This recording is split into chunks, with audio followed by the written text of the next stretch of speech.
అంతర్జాతీయ పెన్షనర్స్ దినోత్సవం సందర్భంగా స్థానిక డిస్ట్రిక్ట్ ట్రెజరీ కార్యాలయ ప్రాంగణంలో గల పెన్షనర్స్ బిల్డింగ్ స్థలంలో రాజమహేంద్రవరం పెన్షనర్స్ అసోసియేషన్ అధ్యక్షులు కె సంజీవరావు అధ్యక్షతన పెన్షనర్స్ దినోత్సవం ఘనంగా నిర్వహించారు.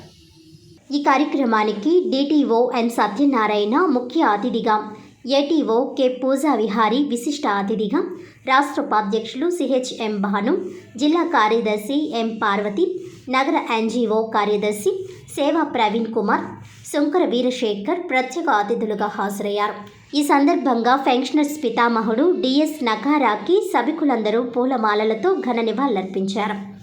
ఈ సందర్భంగా అధ్యక్షులు సంజీవరావు మాట్లాడుతూ, నకారా ఒక డిఫెన్స్ మినిస్ట్రీ ఆఫీసర్గా పనిచేస్తూ ఆనాడు రిటైర్డ్ ఉద్యోగులు చాలీచాలని పెన్షన్తో దుర్భర జీవితాలను గడుపుచుండడం చూసి కలత చెంది కేంద్ర ప్రభుత్వంతో పోరాడి న్యాయం జరగక సుప్రీంకోర్టులో కేసు వేసి పెన్షన్ అనేది ఉద్యోగులకిచ్చే దయాధర్మ భిక్ష కాదని, రాజ్యాంగంలోని ఆర్టికల్ 14 ప్రకారం వారి ప్రాథమిక హక్కని సుప్రీంకోర్టులో వాదించి నేటి లిబరలైజేషన్ పెన్షన్ రూల్స్ తెచ్చిన మహా వ్యక్తి అని వివరించారు.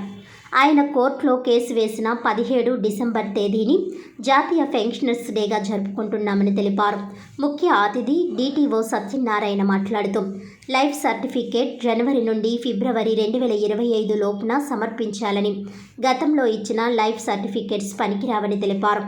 అనంతరం వేదిక మీద ఉన్న అతిథులతో పాటు బిల్డింగ్ నిర్మాణంకు 25,000 రూపాయలు చెక్కులు విరాళంగా ఇచ్చిన శంకర వీరశేఖర్, ఖాదర్ బాబు, గొల్ల సదాశివరావుతో పాటు 70 సంవత్సరములు నిండిన 80 మంది పెన్షనర్లను ఘనంగా సన్మానించారు. ఈ సమావేశమునకు ఎండి అక్బర్ స్వాగతం పలుకగా, కేఎస్విఎస్ రాసు వందన సమర్పణ గావించారు. ఈ కార్యక్రమంలో నగర నాయకులు జి శేషగిరిరావు, మొల్లేటి సత్యనారాయణ, జి నారాయణమూర్తి, అడ్డా వెంకట్రాసు, పి పేరినాయుడు, నూకరాజు, ఎం నాగేశ్వరరావులతో పాటు 200 మంది ప్రభుత్వ పెన్షనర్లు పాల్గొన్నారు. పెన్షనర్ శుభాకాంక్షలు అండి పేరు పేరున. మరి మా దగ్గర నుంచి వచ్చేటువంటి మేము పెన్షనర్ డిస్బర్సింగ్ అథారిటీగా, మీరు వేరువేరు స్థానాల్లో ఉండి వేరువేరు అధికారులుగా రిటైర్ అయ్యి చిట్ట చివరికి వచ్చేది ట్రెజరీ ఆఫీసులో ఉన్నటువంటి డీడీ, అంటే మీ పెన్షన్ శాంక్షనింగ్ అథారిటీ మీ పెన్షన్ తయారు చేసి బాధ్యత భరోసా తీసుకుని హెచ్చు తగ్గులు చూసేటటువంటి ఆఫీసు ట్రెజరీ ఆఫీస్. మా లైజన్ మీకు ఎంత క్లారిటీగా ఉండాలంటే, మీరు మా దగ్గర ఉద్యోగులు కాదండి, మీరు మా దగ్గర పిల్లర్స్. మీరందరూ పని చేస్తేనే, మీరందరూ లైవ్ ఉంటేనే మాకు పని. మీరు లేకపోతే మాకు పని ఎక్కడుందండి? మీరు ఖచ్చితంగా మా ఆఫీసుకు రావాలి. మా సర్వీసెస్ మీరు సహృద్భంగా తీసుకుని వెళ్ళాలి. అది ఖచ్చితంగా మీకు ఒక మిర్రర్లా పనిచేస్తాం. మీరు ఎలా అయితే ఏ విధంగా వస్తున్నారో అంత చక్కగా మేము ట్రాన్స్పరెన్సీ వర్క్ మేము మీకు ఖచ్చితంగా అందజేస్తామండి. ఇచ్చేది కాదు, సోషల్ జస్టిస్ జరగాలి. కాబట్టి రిటైర్ అయిపోయిన తర్వాత వాళ్ళు ఉద్యోగంలో ఉన్నటువంటి టైంలో ఎంతైతే వాళ్ళు శాలరీ డ్రా చేస్తున్నారో, మిగతా దాంట్లో కూడా మిగతా టైము వారు ఉన్నంత వరకు కూడా అదే జీవన ప్రమాణంతో బతకవలసింది. దానికి ప్రభుత్వం మరి స్టెప్ తీసుకోవాలనే ఉద్దేశంతో ఆయన కోర్టులో పెడితే కోర్టు కూడా దాన్ని సమర్థించింది.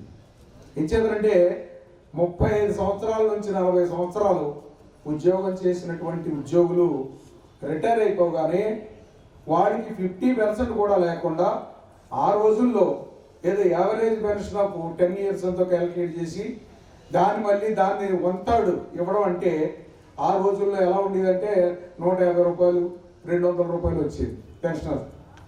ఉద్యోగం ఉన్నప్పుడు 400 డ్రా చేసినాడు రిటైర్ అయిన తర్వాత 150 రూపాయలతో ఎలా బతుకుతారండి? ఈ జీవితం అంతా కూడా గవర్నమెంట్కి దారపోసాం. వృద్ధాప్యం వచ్చిన తర్వాత వాళ్ళని పోషించవలసిన బాధ్యత ప్రభుత్వాన్ని. దాన్ని గుర్తించి అప్పుడు సుప్రీంకోర్టు ఆర్డర్ ఇచ్చారు. ఆ రోజు నుంచి కూడా మనకు లిబరలైజ్డ్ పెన్షన్ రూల్స్ అనేది రావడం జరిగింది.